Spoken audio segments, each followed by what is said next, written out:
Persekutuan doa 10 hari menanti turunnya Roh Kudus dengan tema menerobos tembok. Baik Bapak Ibu yang dikasihi oleh Yesus Kristus, mari kita siapkan hati dan pikiran sejenak untuk masuk dalam saat teduh. Saat teduh dimulai.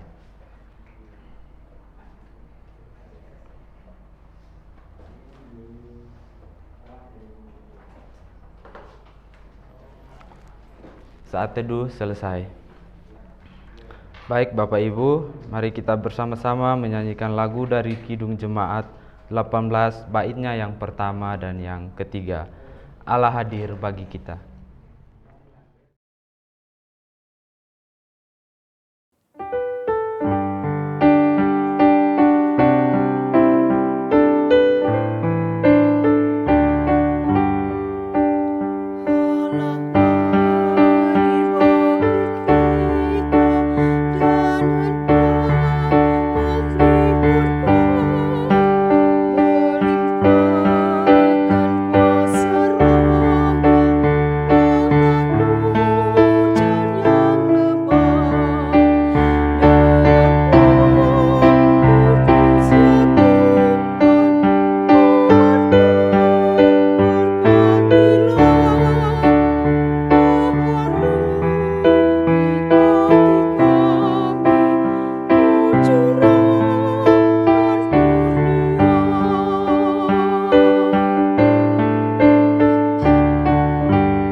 Baik Bapak Ibu dan saudara-saudara sekalian, sekarang tiba saatnya kita masuk dalam doa.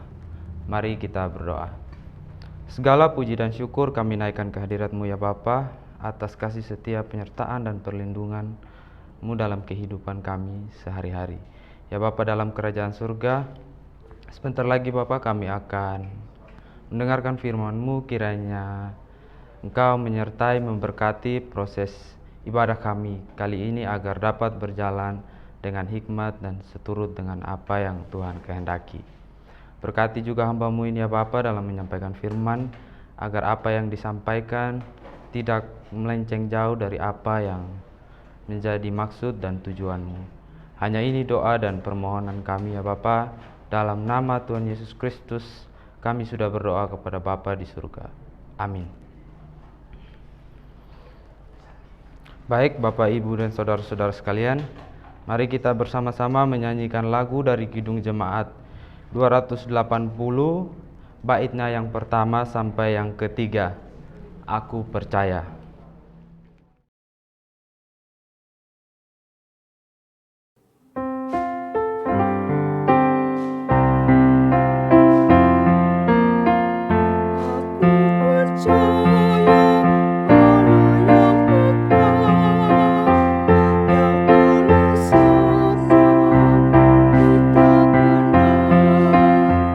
Bapa pencipta alam semesta,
Bapak, Ibu, dan saudara-saudara sekalian, pembacaan Alkitab kita pada saat ini, pembacaan firman Tuhan kita pada saat ini terambil dari Kisah Para Rasul pasalnya yang kedua, ayat yang pertama sampai yang ke-13 dengan perikop Pentakosta. Ketika tiba hari Pentakosta, semua orang percaya berkumpul di satu tempat. Tiba-tiba turunlah dari langit suatu bunyi seperti tiupan angin keras yang memenuhi seluruh rumah di mana mereka duduk. Dan tampaklah kepada mereka lidah-lidah seperti nyala api yang bertebaran dan hinggap pada mereka masing-masing. Maka penuhlah mereka dengan Roh Kudus, lalu mereka mulai berkata-kata dalam bahasa-bahasa lain seperti yang diberikan oleh Roh itu kepada mereka untuk mengatakannya. Waktu itu di Yerusalem diam orang-orang Yahudi yang saleh dari segala bangsa di bawah kolong langit. Ketika turun bunyi itu, berkerumunlah orang banyak. Mereka bingung karena mereka masing-masing mendengar rasul-rasul itu berkata-kata dalam bahasa mereka sendiri.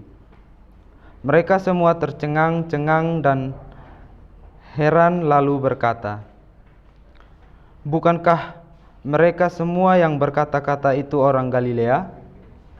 Bagaimana mungkin kita masing-masing mendengar mereka berkata-kata dalam bahasa kita sendiri, yaitu bahasa yang kita pakai di negeri asal kita? Kita orang Partia, Media, Elam, penduduk Mesopotamia, Yudea, dan Kapadokia, Pontus dan Asia, Frigia dan Pamfilia, Mesir, dan daerah-daerah Libya yang berdekatan dengan Kirene, pendatang-pendatang dari Roma. Baik orang Yahudi maupun penganut agama Yahudi, orang Kreta dan orang Arab, kita mendengar mereka berkata-kata dalam bahasa kita sendiri tentang perbuatan-perbuatan besar yang dilakukan Allah. Mereka semuanya tercengang-cengang dan sangat termangu-mangu sambil berkata seorang kepada yang lain, "Apakah artinya ini?" Tetapi orang lain menyindir, "Mereka sedang mabuk oleh anggur manis." Tema renungan kita pada saat ini yaitu menerobos tembok. Membaca kisah Pentakosta membuat kita akan berseru takjub. Ekstravaganza. Bayangkan sebuah kelompok sederhana orang-orang Galilea yang berarti kelompok-kelompok pinggiran tiba-tiba berbahasa lain. Sebagai kelompok pinggiran, kita bisa menduga pendidikan mereka juga tidak tinggi. Karena itu, kemampuan berbahasa membingungkan banyak orang, hingga ada yang mengatakan mereka mabuk pada ayatnya yang ke-13. Tentu anggapan ini tidaklah benar, sebab orang mabuk bisa mengucapkan kata-kata ceracau yang aneh dan ngelantur, tetapi tidak banyak orang yang bisa mengerti. Padahal mereka mengerti apa yang mereka katakan. Tak hanya itu, Petrus yang punya persoalan dengan ketakutan tiba-tiba juga punya keberanian yang luar biasa. Kita ingat ketika mengikuti Yesus yang diadili, ia menyangkal mengakui dirinya murid Yesus karena takut. Namun oleh kuasa Roh Kudus, ia bangun dan berkhotbah dengan suara nyaring. Kata suara nyaring menunjukkan keberanian Petrus sebab ia berkhotbah di tengah kerumunan massa yang tengah merah. Apa yang kita bisa lihat dari peristiwa Pentakosta bukan hanya peristiwa istimewa yang mengubah para rasul. Kuasa Roh Kudus secara istimewa mengubah persekutuan para rasul menjadi kelompok yang tidak hanya jago kandang yang bermental keong. Mereka tadinya menghadirkan diri sebagai kelompok yang eksklusif. yang menutup pintu dan berdoa di rumah yang terisolasi menjadi persekutuan yang inklusif keluar dari rumah itu dan memberitakan perbuatan-perbuatan besar yang dilakukan Allah. Oleh kuasa Roh Kudus, mereka telah menerobos tembok-tembok tebal yang selama ini memberi mereka rasa aman yang semu. Dari sini kita bisa mengatakan bahwa Pentakosta adalah peristiwa keluarnya manusia dari keegoisan. Karena keegoisan para murid, mereka membangun tembok sebab hanya memikirkan kepentingan diri sendiri, bukan kemuliaan dan kebesaran Allah. Namun karya Roh Kudus mengubah hingga mereka menyadari bahwa hidup adalah kesempatan untuk memuliakan Allah. Itu sebabnya mereka berani dan rela berkorban demi mengabarkan kabar gembira Injil itu kepada semua orang dari segala bangsa dan bahasa. Itulah yang membuat Injil sampai ke seluruh dunia, sampai ke tempat kita. Lama berselang, persekutuan Kristen yang dibentuk oleh peristiwa Pentakosta bertumbuh besar. Gereja hingga kini masih merayakan Pentakosta. Namun di tengah perayaan ini, banyak gereja berjalan terseok-seok karena dibayangi oleh ketakutan. Tanpa sadar, gereja kembali menjadi kelompok yang eksklusif, membangun tembok tinggi untuk mengamankan diri. Penanda bahwa gereja tengah menjadi persekutuan para rasul prapaskah. Persekutuan yang hanya mementingkan dirinya sendiri, gereja merasa kekuatan eksternal tengah mengancam keberadaan mereka. Mungkin kita bisa mulai menghitung berapa banyak gereja yang ditindas oleh pihak luar dan berapa banyak gereja yang pecah karena persoalan di dalam. Rasanya konflik-konflik yang menyebabkan terpecah gereja lebih banyak terjadi di antara kita, di antara kelompok-kelompok internal gereja. Gereja terlalu khawatir dibayang-bayangi oleh ketakutannya sendiri. Jika demikian, kita perlu berseru memohon karya Roh Kudus agar berkuasa kehidupan gereja kita. Karya Roh Kudus itu yang akan membuat kita berani menerobos tembok tinggi dan tebal untuk berkarya dan bersahabat dengan orang-orang lain di sekitar kita. Agar semua orang merasakan betapa indahnya perbuatan-perbuatan besar Allah bagi kehidupan manusia. Amin.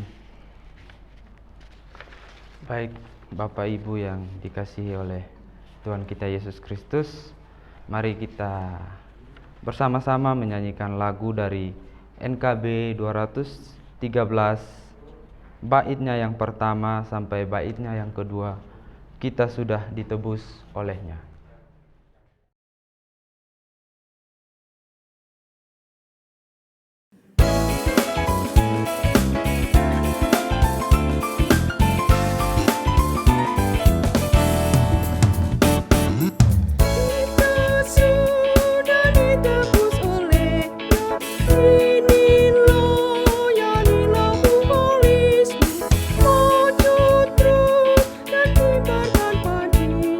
So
Baik Bapak Ibu dan saudara-saudara sekalian yang dikasihi oleh Yesus Kristus, sekarang tiba saatnya kita masuk pada doa syukur syafaat yang akan diakhiri nantinya dengan doa Bapa kami.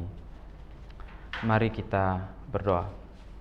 Segala puji dan syukur kami naikkan ke hadirat-Mu ya Bapa atas kasih setia, penyertaan dan perlindungan-Mu dalam proses ibadah kami di hari ini dari awal hingga pada akhirnya.